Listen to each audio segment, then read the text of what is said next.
students, welcome to Med Academy. My name is Malika Ved and continuing with the chapter of molecular basis of inheritance of class 12 biology. Till the previous video, we have discussed about the replication part. Now in this video, we are going to discuss further about the central dogma, that is the conversion of DNA into RNA and then into proteins. Now the conversion of DNA to RNA, the process is called as what? The process is called as transcription. Convert होना, DNA से RNA में convert होना, उस process को बोलते हैं transcription. फिर RNA से प्रोटीन में जो कन्वर्जन होगी, उस प्रोसेस को, उस टर्म को हम एक टर्म नाम देते हैं, that is called as translation. तो पहले हम बात करेंगे ट्रांसक्रिप्शन की, the conversion from DNA to RNA. कैसे आरएनए बनता है, क्योंकि आरएनए क्या है, बहुत अनस्टेबल मॉलिक्यूल है, as we discussed in the previous video. RNA unstable है, तो वो प्रोटीन में कन्वर्ट होना बहुत जरूरी है. ठीक है, तो हम फर्स्ट जो प्रोसेस है दैट इज ट्रांसक्रिप्शन के बारे में बात करेंगे. Transcription, the conversion from DNA to RNA. ठीक है, इसमें 3 साइट्स प्रेजेंट होती हैं, promoter region, structural gene and terminator region. Promoter मतलब जहां से ट्रांसक्रिप्शन का जो प्रोसेस है वो शुरू होगा, that is called as promoter. Structural जहां पर हो रहा है जो पूरा प्रोसेस, जो प्रोटीन जो आरएनए में कन्वर्ट होगा, और टर्मिनेटर जहां पर जो ट्रांसक्रिप्शन का जो प्रोसेस है वो खत्म हो जाएगा, दैट इज टर्मिनेशन. अब जैसे ये हमारा डीएनए स्ट्रैंड है, ये हो गया हमारा 3 प्राइम टू 5 प्राइम, और ये हो गया हमारा 5 प्राइम टू 3 प्राइम. जहां से हमारा ट्रांसक्रिप्शन शुरू होगा उसे हम प्रमोटर बॉक्स बोलते हैं, और जहां पर हमारा ट्रांसक्रिप्शन खत्म हो रहा है इसको टर्मिनेटर बोलते हैं. यहां पर ये वाले स्ट्रैंड को जो एमआरएनए बनाएगा, इस स्ट्रैंड को हम बोलते हैं टेम्पलेट स्ट्रैंड. इस स्ट्रैंड को term it as template strand, और इस स्ट्रैंड को हम बोलते हैं क्या, कोडिंग स्ट्रैंड. इस स्ट्रैंड को हम बोलते हैं कोडिंग स्ट्रैंड. और ये वाला सेंट्रल रीजन जो आरएनए बना रहा है, इस सेंट्रल रीजन को जो आरएनए बना रहा है, इसे हम बोलते हैं स्ट्रक्चरल जीन. इसे हम बोलते हैं स्ट्रक्चरल जीन. जो प्रमोटर रीजन है वो यहाँ प्रेजेंट होगा, यहाँ पे स्ट्रैंड कौन किस डायरेक्शन बनेगा, 5 prime to 3 prime. 5 prime to 3 prime promoter region में, और यहाँ से 3 प्राइम टू 5 प्राइम, तो टर्मिनेटर रीजन यहाँ पर प्रेजेंट होगा. एक और टर्म आती है, पहली बात तो ट्रांसक्रिप्शन. यू शुड नो कि ट्रांसक्रिप्शन कहां पर हो रहा है, in eukaryotes as well as in prokaryotes. कहां पर होगा, प्रोकैरियोट्स में जो ट्रांसक्रिप्शन है, ट्रांसक्रिप्शन और ट्रांसलेशन दोनों ही कहां पर होते हैं, मतलब जैसे न्यूक्लियस में तो पहली बार यूकैरियोट्स में होता है. यूकैरियोट्स में जो ट्रांसक्रिप्शन का प्रोसेस है वो न्यूक्लियस में होता है. फिर न्यूक्लियस से जो आरएनए बनेगा, अब ये डीएनए से नीचे आरएनए बनेगा. ये जो आरएनए होगा ये न्यूक्लियस से साइटोप्लाज्म में ट्रांसफर हो जाएगा. मतलब 2 अलग अलग बैरियर्स प्रेजेंट होंगे. पहले जो ट्रांसक्रिप्शन होगा वो डीएनए में होगा, डीएनए से जो एमआरएनए है वो बाहर निकल कर आएगा. फिर एमआरएनए प्रोटीन्स में साइटोप्लाज्म में कन्वर्ट होगा. ओके, वेराज इन प्रोकैरियोट्स में क्या होता है, जो भी प्रोसेस है डीएनए आरएनए में, आरएनए टू प्रोटीन में, ये सारा जो कन्वर्जन है ये सब साइटोप्लाज्म में होता है. There is no barrier in between them. This is the very important difference. You should remember the basic difference between protein, the transcription in eukaryotes as well as the transcription in prokaryotes. Okay. अब बात करते हैं हम कुछ transcription units and gene की. Gene we all know it is present on DNA. जो gene polypeptide में convert हो, मतलब बहुत सारे प्रोटीन्स में बना सके, उसे हम बोलते हैं cistron. Definition is segment of DNA coding for polypeptide. The segment of DNA coding for polypeptide that is called as what, cistron. तो पॉलीसिस्ट्रॉनिक मतलब एक जीन बहुत सारे पॉलीपेप्टाइड्स को, बहुत सारे प्रोटीन्स को बनाने में हेल्प करती है, उसे हम बोलते हैं polycistronic. as in eukaryotes, sorry as in prokaryotes. और मोनोसिस्ट्रॉनिक का मतलब क्या हुआ, एक जीन जो है वो एक ही पॉलीपेप्टाइड को बनाएगी, एक ही आरएनए को बनाएगी, that is called as what, monocistronic as in eukaryotes. ठीक है, पॉलीसिस्ट्रोनिक एक जीन बहुत सारे पॉलीपेप्टाइड आरएनए को बनाने में, आरएनए पे बहुत सारे प्रोटीन्स बनाएगा, तो इनडायरेक्टली क्या हुआ, एक जीन बहुत सारे प्रोटीन्स बना रही है, तो वो किस में आता है, हमारा प्रोकैरियोट्स में, क्योंकि इतनी ज्यादा डाइवर्सिफिकेशन प्रोकैरियोट्स में है नहीं। और मोनोसिस्ट्रोनिक का मतलब क्या हुआ, एक जीन सिर्फ एक ही आरएनए बनाती है, आरएनए फिर प्रोटीन में जाके कन्वर्ट होती है, तो उसे हम बोलते हैं monocistronic, which is in the case of eukaryotes. ठीक है, अब हम बात करते हैं, ये तो हमने पढ़ लिया आरएनए होता है। अब एक टाइप का आरएनए नहीं होता है, प्रोकैरियोट्स में तो होता है, लेकिन यूकैरियोट्स में क्या होता है, 3 टाइप के आरएनए होते हैं। प्रोकैरियोट्स में 3 टाइप के आरएनए होते हैं।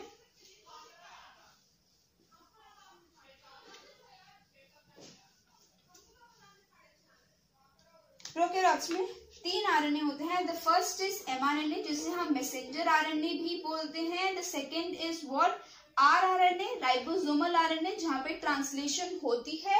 And the third is tRNA, जो अमाइनो एसिड्स को लेकर आता है ताकि वो प्रोटीन बना सके। राइट, अब यूकैरियोट्स में ही होता है, प्रोकैरियोट्स में किसी भी टाइप का आरएनए नहीं होता, मतलब डिफरेंशिएशन नहीं होती है प्रोकैरियोट्स में। यूकैरियोट्स में अलग अलग टाइप के आरएनए प्रेजेंट होते हैं। राइट, अब हमने जो पहले पढ़ा था ट्रांसक्रिप्शन में कि प्रोमोटर रीजन है, प्रोमोटर रीजन से आगे प्रोटीन आरएनए बनते हैं। प्रोमोटर रीजन में ऐसा क्या प्रेजेंट है, ऐसा क्या होता है प्रोमोटर रीजन में कि वो ट्रांसक्रिप्शन शुरू करते हैं, कुछ तो उसको सिग्नल मिलेगा ना कि अब भाई तुम्हें ट्रांसक्रिप्शन शुरू करनी है। वो किसके वजह से होता है, वो एक एंजाइम है that is called as RNA polymerase, जो बाइंड करता है प्रोमोटर रीजन पे और वो शुरू करता है। उसके साथ सिग्मा फैक्टर भी होता है, दैट इज इनिशिएशन फैक्टर, जो आरएनए पॉलीमरेज के साथ बाइंड करेगा और फिर आगे आरएनए की फॉर्मेशन होनी शुरू हो जाएगी। और एक होता है रो फैक्टर, रो फैक्टर भी प्रेजेंट होता है, रो फैक्टर जो टर्मिनेटर साइड पे बाइंड करेगा और आरएनए की जो प्रोसेस शुरू हुआ था उसको टर्मिनेट करने के लिए। So this one is the initiation factor, जो स्टार्ट करे आरएनए पॉलीमरेज के साथ बाइंड होके, और this one is termination factor, जो टर्मिनेट कर रहा है कि अब प्रोटीन बन चुका है, now we need to terminate this process। ठीक है, now अब ये जो आरएनए पॉलीमरेज है ना, जो हेल्प कर रहा है ट्रांसक्रिप्शन को करवाने में कि किस टाइप का आरएनए बनेगा, जैसे I will show you an example.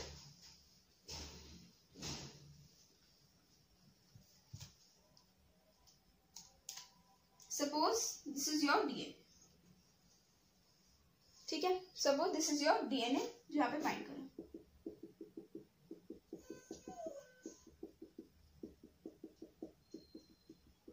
ठीक है,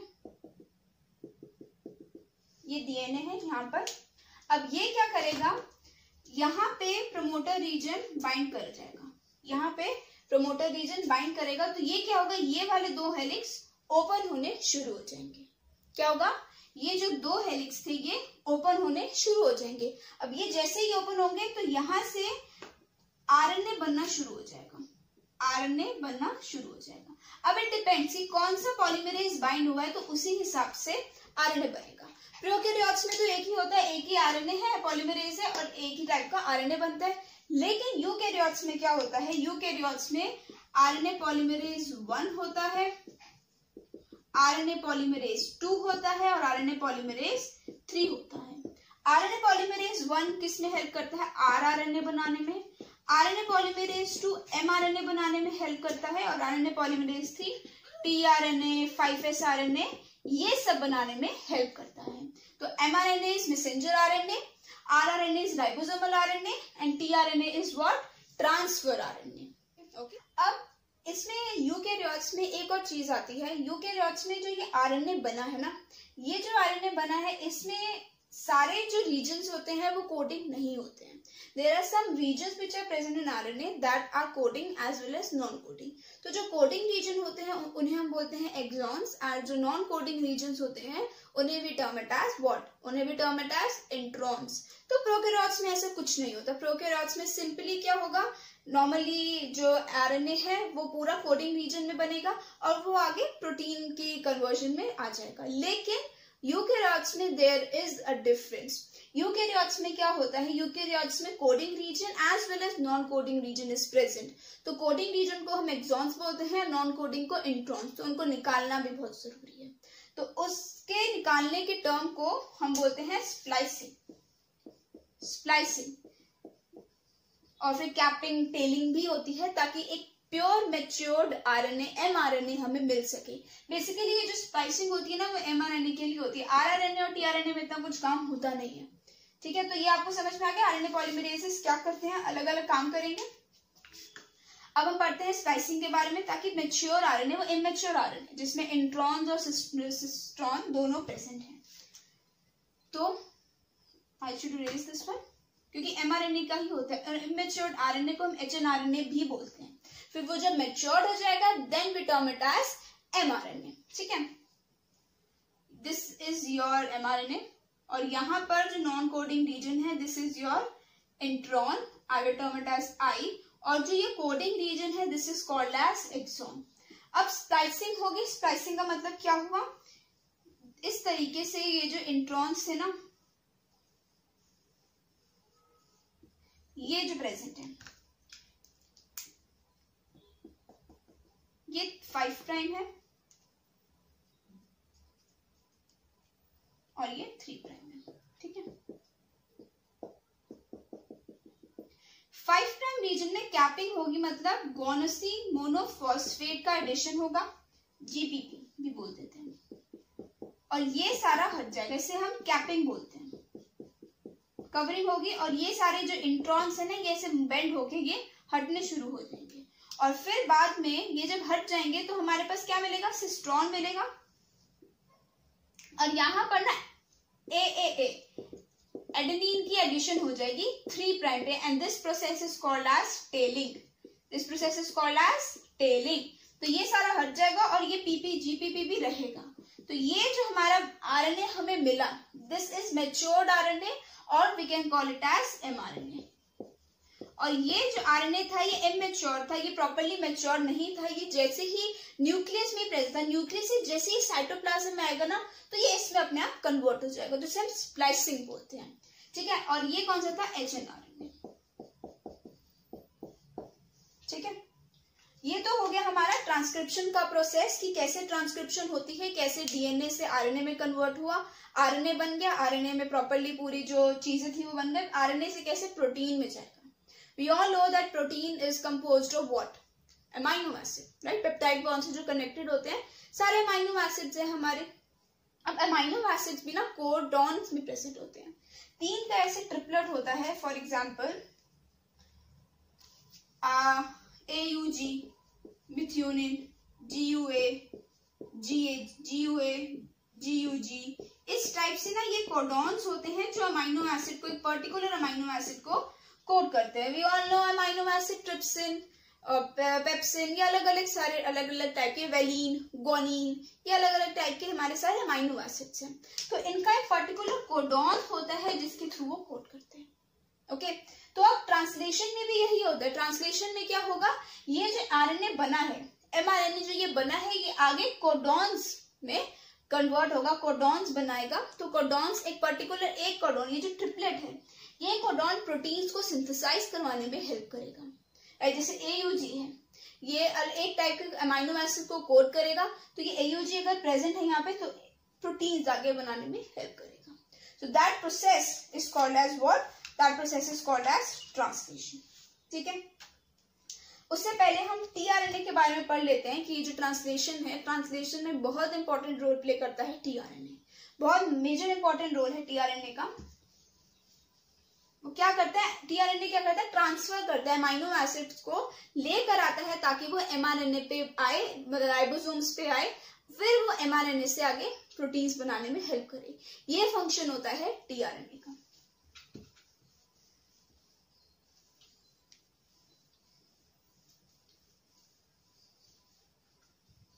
तो tRNA is like a clover shape structure. यहां पर this region is called as amino acid acceptor end, जहां पे अमाइनो एसिड बाइंड करता है। AUG, GUA जो भी, और this is a anti codon loop. अब आप पूछेंगे एंटी कोडॉन लूप का क्या मतलब होता है, राइट? तो anti codon loop is nothing, anti codon जैसे ये mRNA, राइट? यहाँ पर ना बहुत सारे कोडॉन्स प्रेजेंट होते हैं जो कोड करते हैं, जैसे यहाँ पे GUA, जैसे मैंने बताया था बेसिस होते हैं AUG, TC, ऐसे टाइप के प्रेजेंट होते हैं। अब ट्रिपलेट, ये जो tRNA है ना, ये ट्रिपलेट को रिकॉग्नाइज करेगा। ऐसे ट्रिपलेट्स को रिकॉग्नाइज करके ये पर्टिकुलर अमाइनो एसिड में सीक्वेंस करते हैं। तो अब अमाइनो एसिड, ये जैसे tRNA आया, ये tRNA यहाँ पे आ गया। अब ये tRNA वही होगा जिसके ऑपोजिट में इसका कोड होगा। जैसे GUA का क्या होगा, G के ऑपोजिट में C होगा, U के ऑपोजिट में क्या होगा, U के ऑपोजिट में A होगा। वैसे U होगा नहीं, GC होगा, और ये T होगा कि नहीं होगा? तो ये इसके ऑपोजिट में, U नहीं होगा, uracil is not present in DNA, uracil is not present, तो इसकी जगह पर मैं साइटोसिन कर देती हूँ। तो C के ऑपोजिट में क्या होगा, G होगा, तो CGT बनेगा। तो ये वाला कोडॉन ही प्रेजेंट होगा जो इसके साथ बाइंड कर पाएगा। अगर ये ऐसा कोडॉन इस पे बाइंड नहीं कर रहा है तो मतलब ये कुछ यहाँ पर गड़बड़ है, ठीक है? तो this process is called as translation. अब tRNA पे जब तक अमाइनो एसिड कोई बाइंड नहीं करेगा तब तक ये आगे जाके किसी कोडॉन पे नहीं बाइंड कर सकता। तो पहला स्टेप जो है वो बहुत ज्यादा जरूरी है। क्या पहला स्टेप क्या होना चाहिए, tRNA पे अमाइनो एसिड बाइंड करने चाहिए। tRNA पे जब तक अमाइनो एसिड बाइंड नहीं करेगा, अमाइनो एसाइलेशन नहीं होगी tRNA की, तब तक क्या होगा, वो कोडॉन पर, mRNA का जो कोडॉन है उस पे बाइंड नहीं कर सकता। तो the first basic step is what in the translation is amino acylation of tRNA, जब तक अमाइनो एसिड बाइंड करेगा, एंड दिस रिक्वायर्स एनर्जी, ठीक है? तो पहले बाइंडिंग होगी, फिर उसके बाद क्या होगा,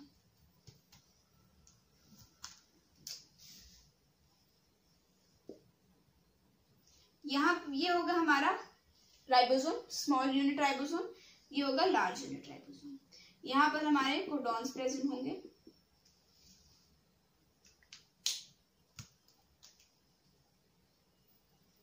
यहाँ पे ऐसे tRNA आएगा, इसके ऑपोजिट में बाइंड कर जाएगा। जनरली जो बाइंड करेगा ना वो AUG ही होगा, AUG। तो इसके ऊपर ऐसा कोडॉन होगा जो रिकॉग्नाइज करेगा कि यहाँ से ट्रांसलेशन होगी। ये AUG है तो इसके ऑपोजिट TC, ठीक है? RNA है ना तो U प्रेजेंट होगा, तो ये बाइंड करेगा, और यहाँ पे मिथियोनिन प्रेजेंट होगा, मिथियोनिन या कोई भी दूसरा आप ले सकते हैं, कोई भी ट्रिप्सिन, वैलिन, कुछ भी ले सकते हैं, तो यहाँ पर प्रेजेंट होगा। तो जब तक AUG रिकॉग्नाइज नहीं हो जाता तब तक क्या होगा, तब तक इनिशिएशन, तब तक कुछ प्रमोशन नहीं हो पाएगी ट्रांसलेशन की। So this AUG is very much required. तो फॉर्मल मिथियोनिन को कोड करता है, तो अमाइनो एसिड इसमें बाइंड होगा, तो ये आगे ऐसे कोडिंग शुरू होगी, राइट? और यहाँ पर 3 रीजन्स होते हैं, एक तो EPA, यहाँ पे बाइंड करेगा, यहाँ से फिर एक दूसरा ये इधर जाएगा, तो ये दूसरा भी tRNA बाइंड करेगा, यहाँ पे वैलिन ले लेते हैं, तो ये 2 हो गए, तो ये 2 आपस में बॉन्ड बना लेंगे, पेप्टाइड बॉन्ड। और फिर ये E, that is exit side, exit side से ये दोनों RNA निकल जाएंगे, फिर दूसरा tRNA आएगा, tRNA दूसरा अमाइनो एसिड लेकर आएगा, तो ये पूरा एक चेन बनाते जाएंगे अमाइनो एसिड की, लिंक्ड बाय पेप्टाइड बॉन्ड। तो ये प्रोसेस जो होगा ट्रांसलेशन का वो शुरू होता जाएगा। और फिर टर्मिनेशन कैसे होगी, एक फैक्टर होता है that is called as release factor. Release factor present होगा जो टर्मिनेशन को एंड कर देगा, ठीक है? अब हम आते हैं नेक्स्ट टॉपिक पे, that is what, that is our regulation of gene expression. Transcription, translation, splicing, जब RNA न्यूक्लियस से साइटोप्लाज्म में आता है वो वाला टाइम पे बहुत ज्यादा जरूरी है कि प्रॉपरली ट्रांसक्राइब्ड हो RNA।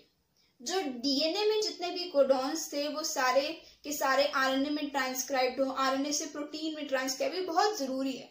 उसकी रेगुलेशन बहुत ज्यादा जरूरी है, कब ऑन होना है, कब ऑफ होना है, कब ट्रांसक्रिप्शन नहीं करवानी, कब ट्रांसलेशन करवानी है, these processes are highly regulated. तो हम एक यूकेरियोट्स की बात करेंगे, यूकेरियोट्स में ही ये सारा प्रोसेस है, ट्रांसक्रिप्शन का, ट्रांसलेशन का। तो एक एग्जाम्पल की फॉर्म में जैकब एंड मोनोड ने एक ओपेरॉन सिस्टम किया था। ओपेरॉन सिस्टम का मतलब क्या हुआ, ऑपरेटर और प्रमोटर। एक जीन में बहुत सारे जो प्रोटीन की सिंथेसिस हो रही है, तो एक जीन कंट्रोल करती है क्या, बहुत सारा पॉलीपेप्टाइड की सिंथेसिस को, एंजाइम्स की सिंथेसिस को। तो प्रमोटर और ऑपरेटर की कॉम्बिनेशन ही उसे बोलते हैं ओपेरॉन, जो प्रमोटर और ऑपरेटर को कंबाइन कर सके, राइट। अब इकोलाई में क्या होता है, इकोलाई में क्या होगा, अगर लैक्टोज होगा, lactose is the form of what, lactose is the form of glucose, lactose is the form of glucose. Lactose को ब्रेक डाउन करने के लिए, अगर एनवायरमेंट में लैक्टोज प्रेजेंट है, उसे ब्रेक डाउन करने के लिए इनटू गैलेक्टोज एंड ग्लूकोज, उसे ब्रेक डाउन करने के लिए we need enzyme beta galactosidase, ठीक है। उसे ब्रेक डाउन करने के लिए we need an enzyme beta galactosidase. अगर लैक्टोज नहीं है तो क्या ब्रेक डाउन होगी गैलेक्टोज और ग्लूकोज की? अगर लैक्टोज नहीं है तो क्या ब्रेक डाउन होगी? The answer will be no, break down नहीं होगी। तो क्या इस एंजाइम की, दैट इज बीटा गैलेक्टोसिडेज, क्या इस एंजाइम की जरूरत पड़ेगी? नहीं। अगर नहीं है तो lactose act as a inducer. ये लैकोपेरॉन है मॉडल जिसे लैकोपेरॉन बोलते हैं, जैकब एंड मोनोड ने क्या बताया था। तो lactose act as an inducer, अगर इंड्यूसर प्रेजेंट होगा तभी ये कन्वर्जन होगी, अगर नहीं है तो नहीं होगी। जैकब एंड मोनोड ने एक्सपेरिमेंट किया जिसमें ये रेगुलेशन बताई गई।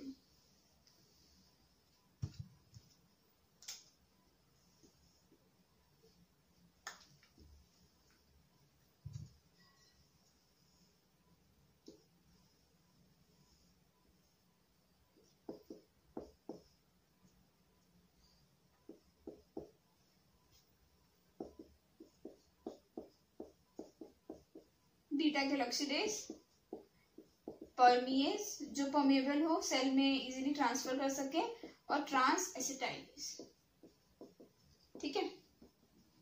This I is a promoter region, इस रीजन को इसे बोलते हैं ओपेरॉन। ये आपस में इकट्ठे फंक्शन करते हैं, प्रमोटर रीजन और ऑपरेटर रीजन को, इसे हम बोलते हैं क्या, ओपेरॉन, जो आपस में इकट्ठे फंक्शन कर सके।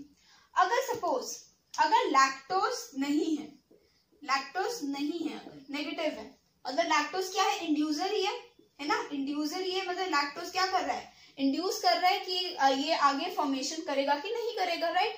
तो अगर नहीं है तो इनहिबिटरी जीन क्या करेगा, इनहिबिटरी आरएनए बनाएगा या रिप्रेसर आरएनए बनाएगा।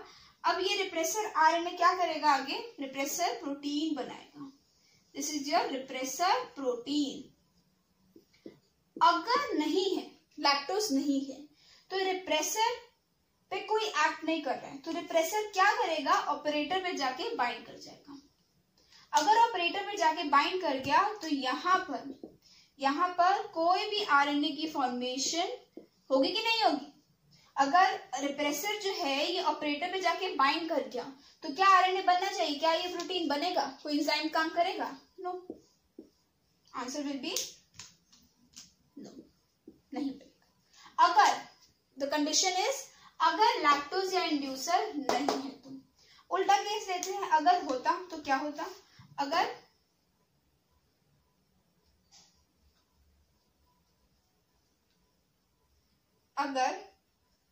लैक्टोज प्रेजेंट होता, तो this is your lactose.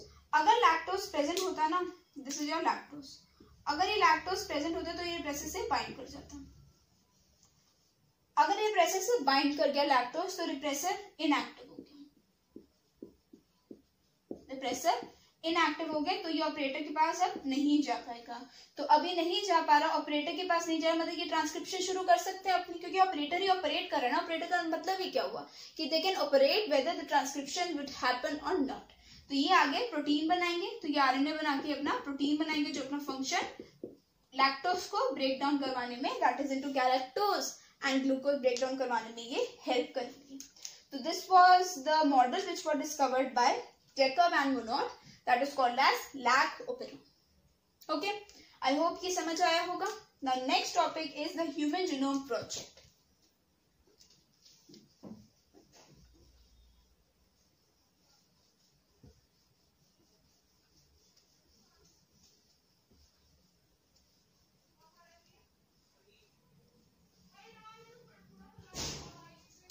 The next is Human Genome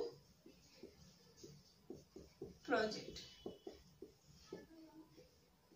इसमें क्या था, साइंटिस्ट वर वेरी कीन, हमें बहुत सारे मतलब जीनोम का मतलब क्या, सारे क्रोमोसोम्स, तो साइंटिस्ट ऐसा कुछ करना चाहते थे कि सीक्वेंस, हर एक क्रोमोसोम का सीक्वेंस हमें पता हो।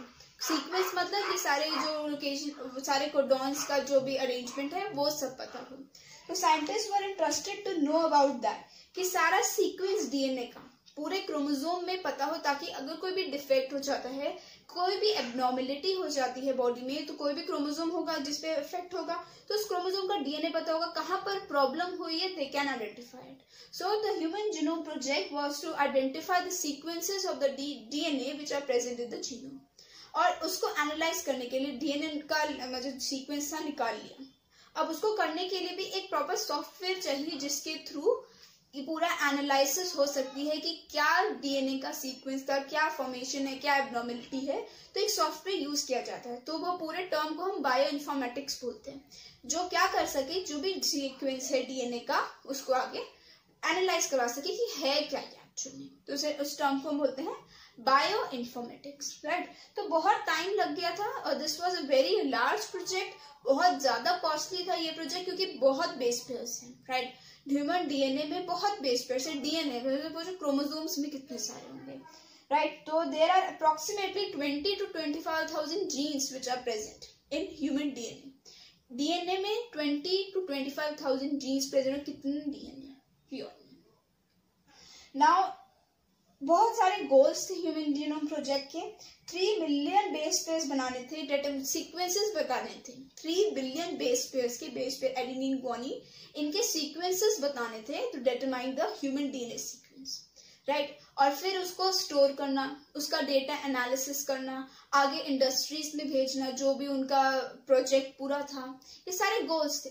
एथिकल क्लियरेंस करवाना कि जो उनका डेटा है वो करेक्ट है, कोई कॉपी डेटा कहीं से भी नहीं है, ये सारी चीजें करवाना, राइट। और ये पूरा जो प्रोजेक्ट था, it took about some years and it was complete 11 years and it was completed in 2003, right. अब कैसे ये करवाया गया, this is a task, methodologies थी, that is expressed sequence tags. पहले डीएनए को आरएनए में कन्वर्ट किया और फिर आरएनए के जो जीन्स थे उनको पता लगाया कि वो आरएनए में कोई जीन्स कैसे हैं, उनका सीक्वेंस पता लगाया। तो this was termed as express sequence tag, तो उसके थ्रू पता लगाया। दूसरा है सीक्वेंस एनोटेशन। सीक्वेंस एनोटेशन का मतलब पूरा ही, जो कोडिंग भी है और जो नॉन कोडिंग भी है, पूरा जीनोम का सीक्वेंस पता लगाना, दैट इज सीक्वेंस एनोटेशन। तो 2 तरीकों से साइंटिस्ट ने सोचा कि 2 तरीकों से हम कर सकते हैं ऐसे। एक तो था आरएनए का पूरा जीनोम बताना, और एक क्या था, पूरा कोडिंग, जैसे हमने अभी डिस्कस किया। We discussed about what, we discussed about introns as well as exons, तो उसका सीक्वेंस, पूरा डीएनए का सीक्वेंस बताना, right. So it was chromosome number 1 और DNA sequencing method which was developed by Sanger, और chromosome 1 was developed in 2006. So this is just कि होता क्या है Human Genome Project, you should know about it. Okay. Now the next topic is DNA sequence, DNA fingerprinting. DNA fingerprinting. तो DNA fingerprinting में भी जैसे हर सबका जो क्रोमोसोम पे कुछ ऐसे सीक्वेंसेस होते हैं, कुछ ऐसे रिपीटेटिव डीएनए होते हैं जिसमें कुछ डिफेक्ट्स, जो चेंजेस होते हैं, जो आइडेंटिफाई करते हैं कि वे ऑल नो, हमने देखा है फॉरेंसिक्स में ज्यादा डीएनए मैच हुआ कि नहीं हुआ, वो किस बेसिस पे होता है। अगर पेरेंट का डीएनए पास ऑन हुआ है तो हर एक इंडिविजुअल में कुछ ऐसे चेंजेस जरूर होते हैं which make each and every individual unique personality in his और हर ओन वे, राइट। तो ऐसे रिपीटेटिव डीएनए में कुछ डिफरेंसेस आना, और ज्यादा डिफरेंसेस नहीं कि सिर्फ एक बेस पेयर में डिफरेंस आना, सिर्फ एक बेस पेयर में डिफरेंसेस आ जाना, उसी की वजह से डीएनए हमारा डिफरेंट हो जाता है। हम सबका डीएनए इज डिफरेंट, कुछ चेंजेस होते हैं, ये नहीं कि एकदम ही सब चेंज होगा। हम जो अपने पेरेंट्स से थोड़े सिमिलर क्यों हैं, इसी वजह से है क्योंकि ऑलमोस्ट तो सिमिलर, लेकिन कुछ एक सीक्वेंस में एक जरा सा रीजन में चेंज आ जाना, उसके वजह से हमारे में थोड़ी सी वेरिएशंस आ जाती हैं, राइट। तो डीएनए फिंगरप्रिंटिंग में इसलिए होता है मैक्सिमम मेजॉरिटी डीएनए किसका मैच कर पा रहा है, तो हम बताते हैं ना क्रिमिनल ज्यादा कौन है उसमें, राइट। तो रिपीटेटिव डीएनए बहुत ज्यादा है, मतलब कुछ बेस पेयर्स हैं जैसे जी जी जी C T A T G जी जी सी, तो ये रिपीट हो रहा है ना, इनमें कोई चेंज आ जाना कहीं पर भी, that is called as DNA fingerprinting, मतलब कोई चेंज ना, उसको डिटेक्ट करना, राइट। नॉन कोडिंग सीक्वेंसेस भी होते हैं, जैसे हमने बताया उसे सैटेलाइट डीएनए भी बोलते हैं। Satellite DNA is further divided into micro satellite and mini satellite. तो एक satellite DNA mini satellite DNA का एग्जांपल है VNTR, that is variable number of tandem repeat. ये मिनी सैटेलाइट में आता है, नॉन कोडिंग रीजन में आता है, जो एज अ प्रोब मतलब डिटेक्शन के लिए यूज किया जाता है, और इसमें पॉलीमॉर्फिज्म होती है, मतलब चेंजेस होते हैं इसमें।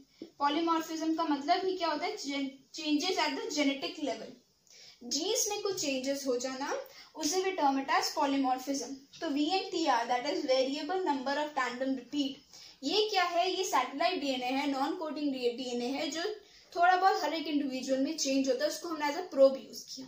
अब प्रोब क्यों यूज करते हैं, देयर इज अ प्रोसेस, जैसे सपोज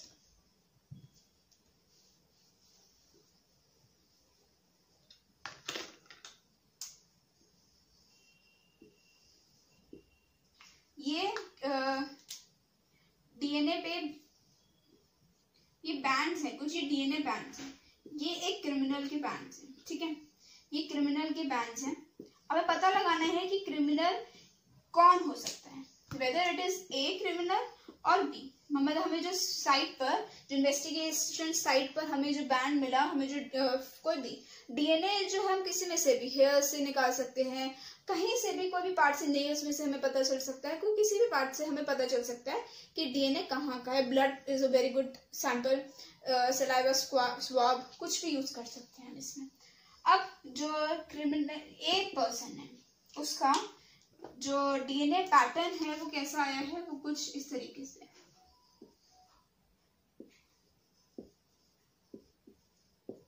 ठीक है, ये ए का है,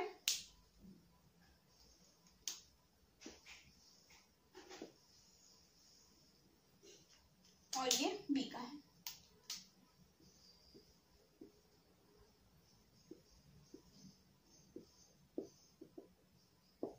ये बी है। तो क्या लग रहा है इसमें से, ये थोड़ा ऊपर ही है, तो क्या लग रहा है कि who will be the criminal, A और बी। इसके डीएनए बैंड से हम पता लगाते हैं, और ये जो बैंड है ना, ये कैसे आती है, डीएनए के जो ये बैंड्स हैं, ये ऑटो रेडियोग्राफी टेक्निक है, ये कैसे आते हैं, this is the process of southern blot. ये आप थोड़ा डिटेल में बाद में पढ़ेंगे कि प्रोसेस होता है कि ये जो बैंड्स आए हैं, VNTR एज अ प्रोब, जो अभी बताया, VNTR के थ्रू ये बैंड्स आए हैं, तो ये कैसे आए हैं, that you will study later on.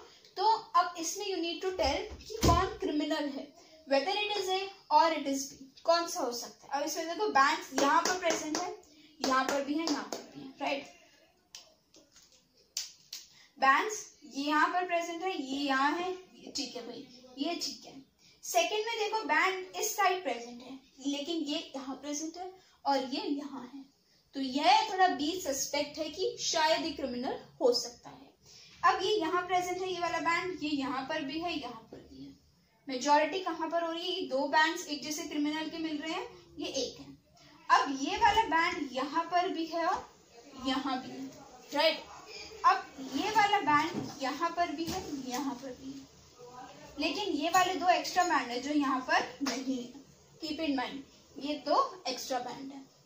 अब ये वाला बैंड इधर है और इधर भी है, दोनों जगह है, तो ये दो एक्स्ट्रा बैंड है जो यहाँ नहीं शो हो रहे, राइट। तो किसकी ज्यादा प्रोबेबिलिटी है कि क्रिमिनल कौन हो सकता है, ए या B? Of course the criminal is, so this is the way the DNA fingerprinting is done. Southern blot के टेक्निक से डीएनए फिंगरप्रिंटिंग को करा जाता है। ये थोड़े लेटर क्लासेस में आप पढ़ेंगे कि ये मतलब होता क्या है सदर्न ब्लॉट का। बस अभी के लिए याद रखिए VNTR को ऐसे प्रोब मतलब डिटेक्शन के लिए जो शाइनिंग ये आ रही है डीएनए की डीएनए प्रोब की वजह से ही आती है। तो उससे हमें पता चलता है कि कौन सा क्रिमिनल है, whether it is A or B। ठीक है, so this was all about the topic molecular basis of inheritance. If you have any doubt related to this chapter, please write in the comment section below. And if you like this video, समझ में आया हो, please hit a like button and subscribe to the channel Med Academy for more videos like zoology, botany, physics and chemistry and for the free study material. So please subscribe to the channel Med Academy. Thank you very much.